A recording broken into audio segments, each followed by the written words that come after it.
नमस्कार, के न्यूज 24/7 में आपका स्वागत है। मैं हूं पूजा आपके साथ। आइए सबसे पहले देखते हैं मुख्य समाचार। प्रज्वल रेवन्ना को लेकर प्रधानमंत्री नरेंद्र मोदी पर भड़क गए एआईएमआईएम चीफ असदुद्दीन ओवैसी, मंगलसूत्र पर दिया करारा जवाब। पहले चरण में कम वोटिंग ने बढ़ाई चिंता, अजित पवार बोले बावजूद इसके मोदी को पीएम बनना चाह रहे हैं लोग। हम राम के नाम पर वोट नहीं मांग रहे, गृह मंत्री अमित शाह का विपक्ष को करारा जवाब। डायनासोर की तरह धरती से गायब हो जाएगी कांग्रेस, मध्य प्रदेश में केंद्रीय रक्षा मंत्री राजनाथ सिंह ने कही यह बात। अब आग बुझाने के लिए लिया जाएगा ड्रोन का सहारा, बिहार में बहुमंजिली इमारत के लिए फायर ब्रिगेड की टीम ने बनाई खास प्लानिंग। दिल्ली शराब नीति केस मनीष सिसोदिया की जमानत याचिका फिर हुई खारिज, अब जाएंगे हाईकोर्ट।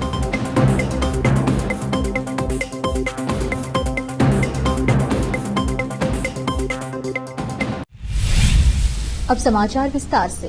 पूर्व प्रधानमंत्री और जेडीएस के अध्यक्ष एच डी देवेगौड़ा के पोते प्रज्वल रेवन्ना का महिलाओं के आपत्तिजनक वीडियो बनाने के आरोप को लेकर विवाद जारी है। वहीं हैदराबाद से सांसद असदुद्दीन ओवैसी ने कहा, प्रधानमंत्री नरेंद्र मोदी अब मंगलसूत्र की बात मत करो। हाथरस में दलित बच्चे का रेप करने वाला बीजेपी का था, जम्मू में आसिफा का रेप करने वाला बीजेपी का था, गुजरात में बिल्किस बानो का रेप करने वालों को छोड़ा गया। कर्नाटक में प्रज्वल रेवन्ना ने 2000 वीडियो बनाए। इसमें घर में काम करने वाली औरत, 70 साल की बूढ़ी, पुलिस अफसर और टीवी एंकर के वीडियो सहित कई वीडियो शामिल है। आपने उसके लिए प्रचार किया। महाराष्ट्र के डिप्टी सीएम अजित पवार ने लोकसभा चुनाव के पहले चरण में हुई कम वोटिंग पर चिंता व्यक्त की। उन्होंने कहा कि पहले चरण की वोटिंग ने सभी को सोचने पर मजबूर कर दिया था। हालांकि दूसरे चरण में बड़े मतदान प्रतिशत से एनडीए को बल मिला। उन्होंने कहा कि लोग पीएम नरेंद्र मोदी की बात सुन रहे हैं। लोगों ने मोदी को तीसरी बार प्रधानमंत्री बनाने का मन बना लिया है। पवार ने मंगलवार को कहा कि उनकी पीएम मोदी से लोकसभा चुनाव के पहले और दूसरे चरण को लेकर बातचीत हुई।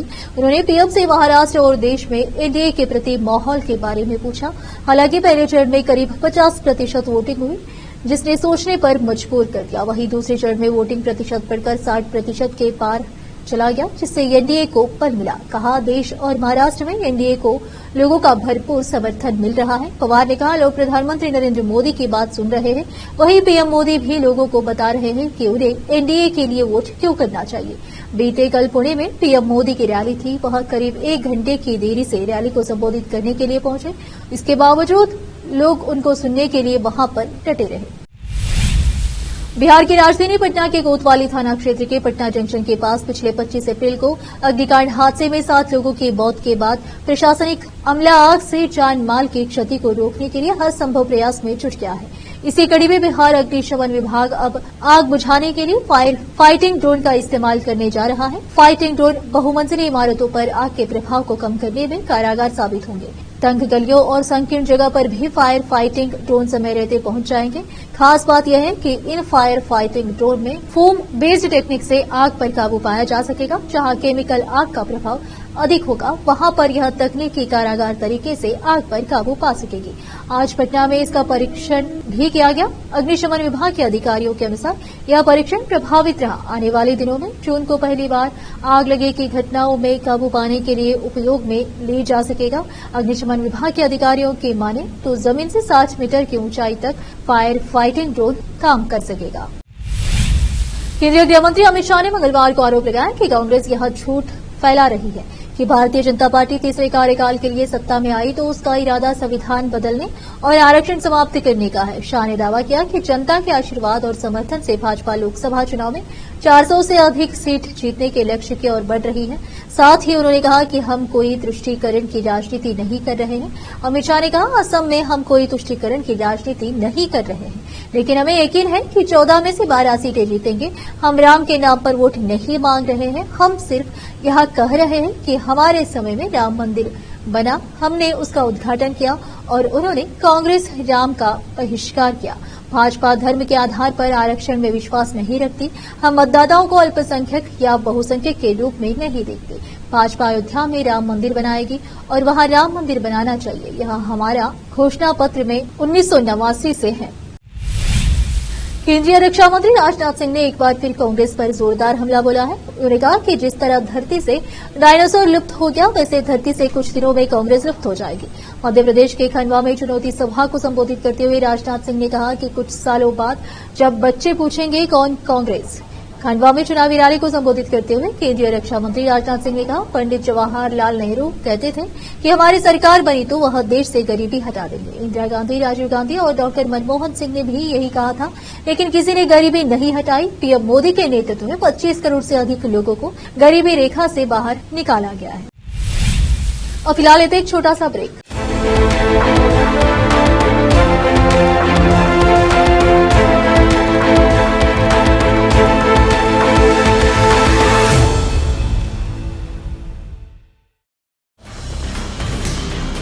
हिंदुस्तान के हर कोने में हम हैं मौजूद। 24 घंटे हालात पर गहरी नजर, खबरों से जुड़े चुपते सवालात, और आपको दिखाता है धार्मिक, सामाजिक, राजनीतिक, लोकल और इंटरनेशनल न्यूज की सबसे बेहतर कवरेज, जो आपको रखती है हर पल बाखबर। देश और दुनिया भर की खबर के लिए देखते रहें केपी न्यूज 24/7। ब्रेक के बाद आपका स्वागत है। आइए देखते हैं समाचार। यूपी के बुलंदशहर जिले के पवन कुमार ने यूपीएससी एग्जाम में 239वीं रैंक हासिल की और उनकी इस सफलता पर परिवार समेत पूरे गांव में खुशी का माहौल है। इस वजह से पवन कुमार जब सिविल सर्विस का एग्जाम क्लियर करने के बाद पहली बार गांव पहुंचे तो लोगों ने उनका धूमधाम से स्वागत किया। पवन के स्वागत में गांव के लोगों ने उन्हें फूल माला पहनाने के साथ साथ नोटों की भी माला पहनाई। साथ ही उनके पीछे गाड़ियों का भी काफिला चल रहा था।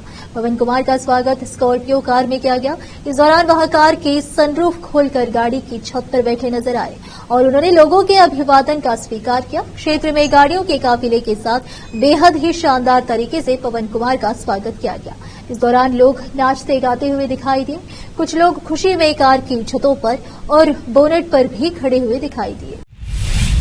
दिल्ली के मंत्री सौरभ भारद्वाज ने आप सांसद राघव चड्ढा के चुनाव प्रचार में अनुपस्थिति पर कहा कि वह आंख की सर्जरी के लिए ब्रिटेन में है। भारद्वाज ने कहा, आंखों में परेशानी के बाद राघव इलाज कराने के लिए यूके गए हैं।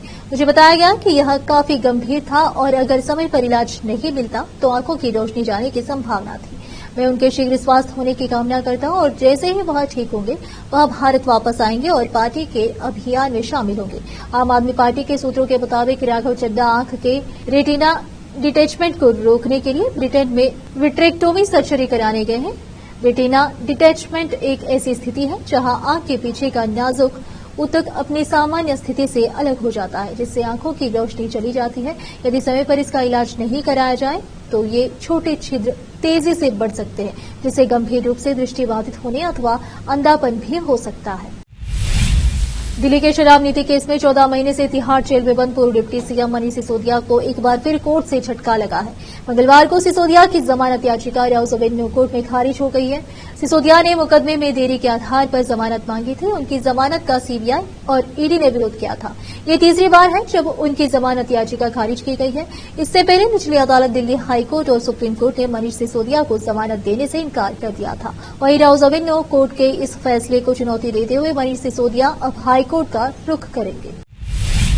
मध्य प्रदेश के पूर्व मंत्री और 6 बार के कांग्रेस विधायक रामनिवास रावत 1000 समर्थकों के साथ भाजपा में शामिल हो गए। उन्होंने श्योपुर में एक सार्वजनिक रैली में मुख्यमंत्री मोहन यादव, बीजेपी प्रदेश अध्यक्ष वीडी शर्मा और पूर्व गृह मंत्री नरोत्तम मिश्रा की मौजूदगी में पार्टी की सदस्यता ली।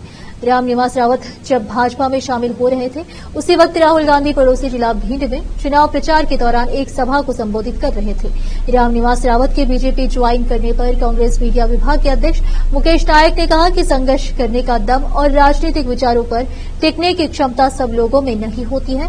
सौदेबाजी के कारण रामनिवास रावत बीजेपी में गए हैं। सबको पता है कि उन्होंने तय कर लिया है कि वो मंत्री बनाए जाएंगे, उसी के आधार पर वो बीजेपी में गए हैं।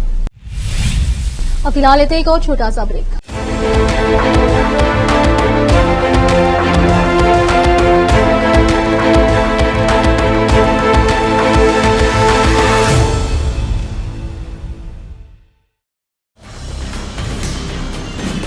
हिंदुस्तान के हर कोने में हम हैं मौजूद। 24 घंटे हालात पर गहरी नजर, खबरों से जुड़े चुपते सवालात, और आपको दिखाता है धार्मिक, सामाजिक, राजनीतिक,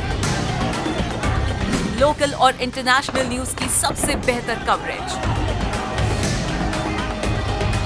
जो आपको रखती है हर पल बाखबर। देश और दुनिया भर की खबर के लिए देखते रहें केपी न्यूज 24/7। ब्रेक के बाद आपका स्वागत है। आइए देखते समाचार। केंद्रीय मंत्री राजीव चंद्रशेखर ने कांग्रेस पर दोहरा और चयनात्मक रवैया अपनाने का आरोप लगाया है। केरल के तिरुवनंतपुरम से कांग्रेस सांसद शशि थरूर के खिलाफ चुनाव मैदान में उतरे चंद्रशेखर ने यह भी दावा किया कि 4 जून को लोकसभा चुनावों की मतगणना के इतिहास बनेगा। उन्होंने कहा कि भाजपा ने केरल और तमिलनाडु में बहुत अच्छा प्रदर्शन किया है और दक्षिण भारत से इस बार उसे 60 के करीब सीटें मिलेंगी। कांग्रेस के चुनाव प्रचार के तरीके पर सवाल उठाते हुए राजीव चंद्रशेखर ने कहा, दक्षिण भारत में मुझे लगता है कि बीजेपी 60 सीटें जीतेगी। बीजेपी की अभी 39 सीटें हैं। कांग्रेस का चुनाव प्रचार झूठ, डीप फेक वीडियो और डिसइंफॉर्मेशन पर रहा है। कर्नाटक, केरला, तमिलनाडु और तेलंगाना के प्रचार में कांग्रेस ने लूट और झूठ का प्रयोग किया है। यह लोग झूठ फैलाते हैं कि हम संविधान बदलेंगे, लेकिन ऐसा कुछ होने नहीं जा रहा है। दिल्ली भारतीय जनता पार्टी के नेता और नई दिल्ली लोकसभा सीट से प्रत्याशी बांसुरी स्वराज ने मंगलवार को अपना नामांकन दाखिल कर दिया, जिसके बाद एबीवीपी से खास बातचीत के दौरान उन्होंने केजरीवाल की गिरफ्तारी पर आपको आड़े हाथ लिया और अपनी जीत का दावा कर दिया। आखिर में फिर एक बार देखते मुख्य समाचार। प्रज्वल रेवन्ना को लेकर प्रधानमंत्री नरेंद्र मोदी पर भड़क गए एआईएमआईएम चीफ असदुद्दीन ओवैसी, मंगलसूत्र पर दिया करारा जवाब। पहले चरण में कम वोटिंग ने बढ़ाई चिंता, अजीत पवार बोले, बावजूद इसके मोदी को पीएम बनना चाह रहे हैं लोग। हम राम के नाम पर वोट नहीं मांग रहे, गृह मंत्री अमित शाह का विपक्ष को करारा जवाब। डायनासोर की तरह धरती से गायब हो जाएगी कांग्रेस, मध्य प्रदेश में केंद्रीय रक्षा मंत्री राजनाथ सिंह ने कही यह बात। अब आग बुझाने के लिए लिया जाएगा ड्रोन का सहारा, बिहार में बहुमंजिली इमारत के लिए फायर ब्रिगेड की टीम ने बनाई खास प्लानिंग। दिल्ली शराब नीति केस मनीष सिसोदिया की जमानत याचिका फिर हुई खारिज, अब जाएंगे हाईकोर्ट।